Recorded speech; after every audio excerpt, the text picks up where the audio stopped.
So, have you ever felt like your retirement is on trial and everyone else is the jury? Not in a dramatic way, just in the small comments, the raised eyebrows, the little side looks. Hi, I'm Mark. Most folks call me Opa. And on this channel, we talk honestly about retirement, identity, and grandparenting. So, maybe it's your hobbies, maybe it's your church involvement or your lack of church involvement. Maybe it's how often you see your grandkids or how social you are or aren't. Whatever it is, it feels like somebody always has an opinion.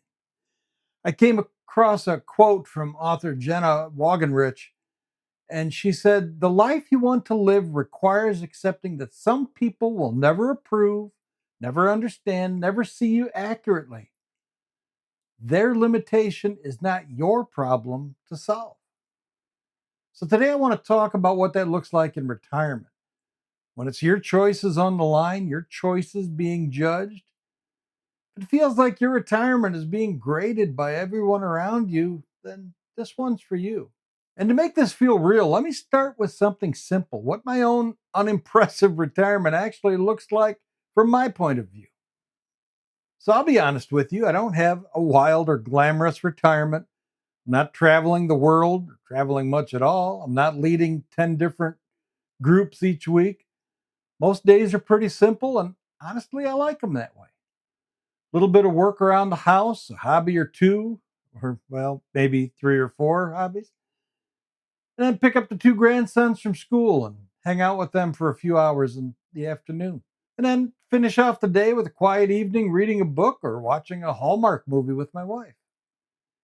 And yet, even when you're content, you can feel that little pressure from the outside, right? Oh, you should get out more. You should join this group. You should really do something more productive with your time or with your talent. So we live in a world of shoulds.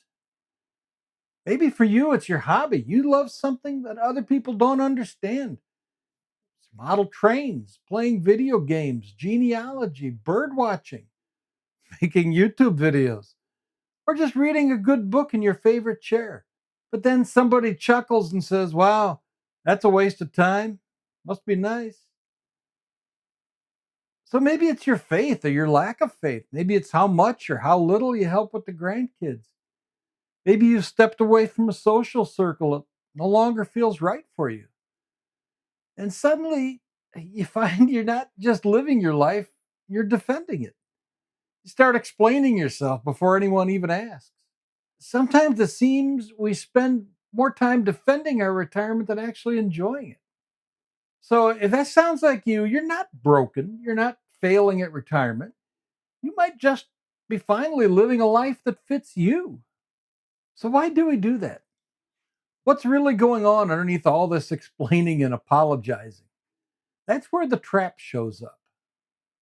So here's what I've noticed in myself. The problem isn't that people have opinions. People are going to think what they think. The problem is when I quietly hand them the steering wheel. I used to think I was just being easygoing, but if I'm honest, a lot of the time I was just scared of disappointing people. The voice in my head sounds something like, "Oh, well, they'll think I'm lazy if I don't say yes, so I better say yes." Or they'll think I'm antisocial if I don't go, so I guess I'll go. Or they'll think I'm too religious, or they'll think I'm not religious enough. So I'll adjust to keep them happy. And so on the outside, you look agreeable, but on the inside, you feel a little resentful, tired, a little hollow, maybe. There's a line from Lao Tzu, probably pronouncing it wrong, but he's an ancient Chinese philosopher, and this really caught my eye. He said, "When you need others to approve of you, you've made them your masters." That one kind of struck home for me because every time I say yes, just so someone won't be disappointed, I'm giving them veto power over my authenticity. And so I've agreed, usually without even noticing, to perform whatever version of myself seems most likely to earn their approval, even when that version has nothing to do with who I really am or what I really value. And the cost of that? Well, you can't be authentic while you're performing for approval. You can't grow while staying inside everybody else's comfort zone. And you can't discover who you might become while trying to be who others think you should be. And that's not just a retirement problem, that's a human problem. So, Marcus Aurelius, one of the most powerful men of ancient Rome, spent his life surrounded by people whose opinions could affect his political power, his safety, his family's welfare. Anyone had a reason to obsess over what others thought, it was him. But yet, in his private writings, he reminds himself other people's opinions can't touch my character unless I let them. You think about that. In other words, the criticism, the gossip, the disapproval, these things only have power if we let them bend our character out of shape, if we let them get us upset. They only really win if they talk us out of living as the person we're meant to be, we want to be.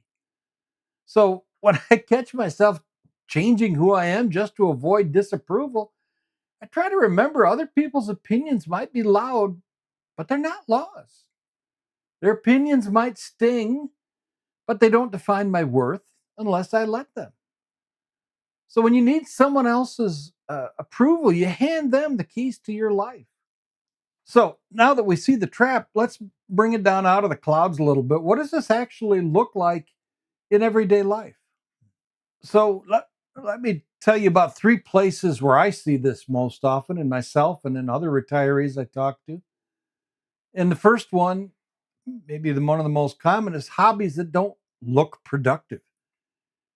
So in retirement, you finally have time to tinker in the garage, learn how to paint, get serious about fishing, maybe learn to play an instrument, maybe build that model train empire in your basement, whatever, or just learn something new.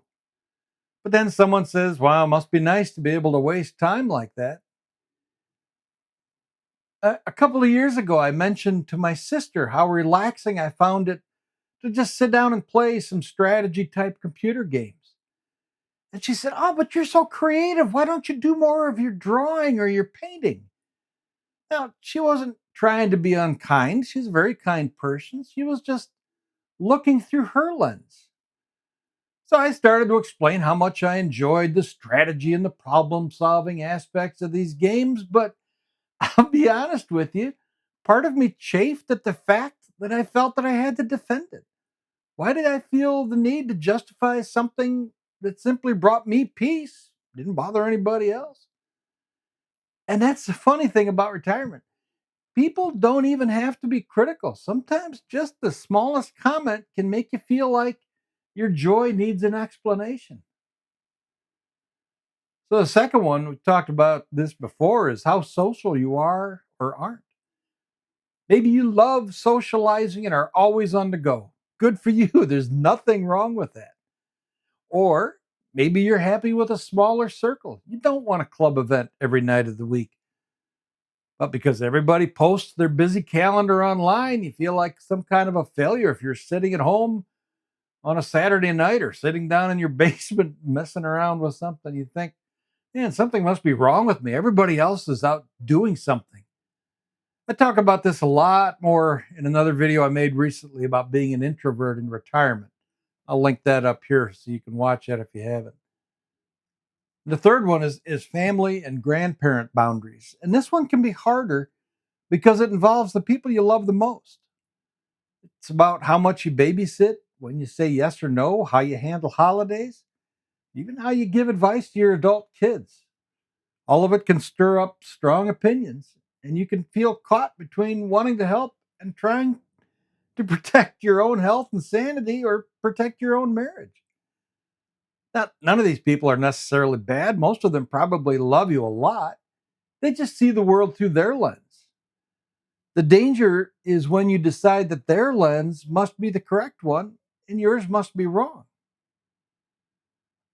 So a lot of our stress in retirement comes from trying to live someone else's version of a good life.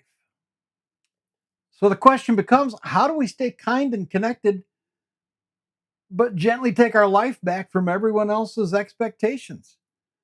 Let's talk about some practical ways to do that. So, what do we do with all this without becoming bitter, shutting people out?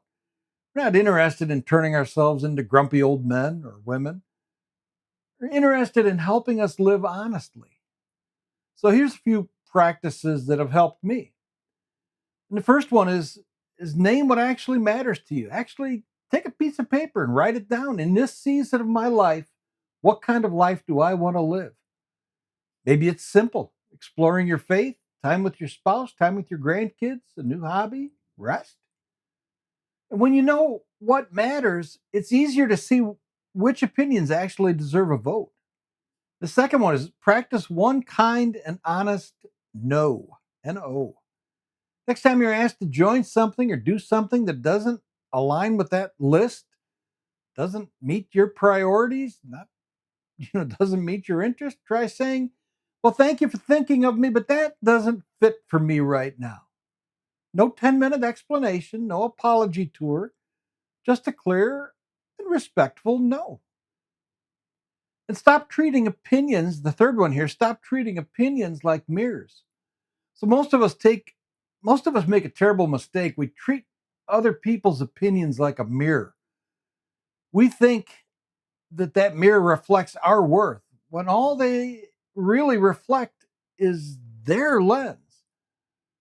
Someone judges us harshly and we immediately think, "Oh, there must be something wrong with me." The flip side, someone else praises us and we think, "Oh, okay, now I'm valuable." But neither of these opinions actually define your worth. They're just reflections of what's going on inside of that other person. Their mood, their history, their fears, their preferences. So someone so when someone rolls their eyes at your hobby or questions your boundaries or doesn't understand your preference for a quieter life, that's information about how they see the world. It's not a measure of your value. And then the fourth one is hold some space for love and disagreement at the same time. You could love your kids and still say, "Hey, we're really just not able to watch the grandkids every weekend." You can love your friends and acquaintances and still not want to join every single group or outing. You can love your church and still not serve on every committee. And you may be surprised when you quietly stand for who you are. Some people will actually respect that more. They'll respect you more, even if they don't fully understand you. So other people's opinions are not a mirror. They don't tell you who you are. They just tell you what they see. And there's one more reason this really matters. Maybe the most important one for many of us. There are little eyes watching how we do this. And this one really motivates me. Our grandkids are watching how we move through the world in this stage of life. If they see a grandfather or grandmother who's always overcommitted, always saying yes when he means no, always worried about what other people think, well, then those kids are going to think that's just how life works. They'll think your value comes from keeping everybody else happy. But if they see a grandfather who knows what matters to him, who loves and respects people well, who keeps his commitments and shows up when it counts, who can be high, who can be kind and hold healthy boundaries, they learn something much healthier. They learn it's okay to be yourself. It's okay to enjoy what you enjoy. And it's okay if not everyone understands you. So a while back, I did another video about this called They're Always Watching. And in that one, my grandkids surprised me by copying my little habit of paying for the car behind me at McDonald's. I never sat them down and said, "Now, kids, here's how you do generosity." They just watched and absorbed it. I'll leave a link to that up here. They're always watching. And in the same way, they're watching how we handle other people's opinions. So they're watching if we crumble or get angry every time someone disapproves, or do we try as best we can to be kind and true to who we are? So if you feel misunderstood by friends, your family, your church, your neighbors, just remember this: you can't control the opinions of other people. You can only choose if their opinion is going to control you. Some people may never approve, never understand, never see you accurately. That's okay. That's their limitation. It doesn't have to become your prison. You get one lifetime and you get one retirement. So I hope you'll build it around what truly matters to you and the people you love, not around the loudest opinions in the room or what society says you should do. So, if this resonated with you, I'd love to hear in the comments, where in your life do you feel that quiet pressure from other people's opinions? And what might change for you if you stopped giving that pressure all the power? So, thanks for spending this time with me. Take good care of yourself, and I'll see you in the next one.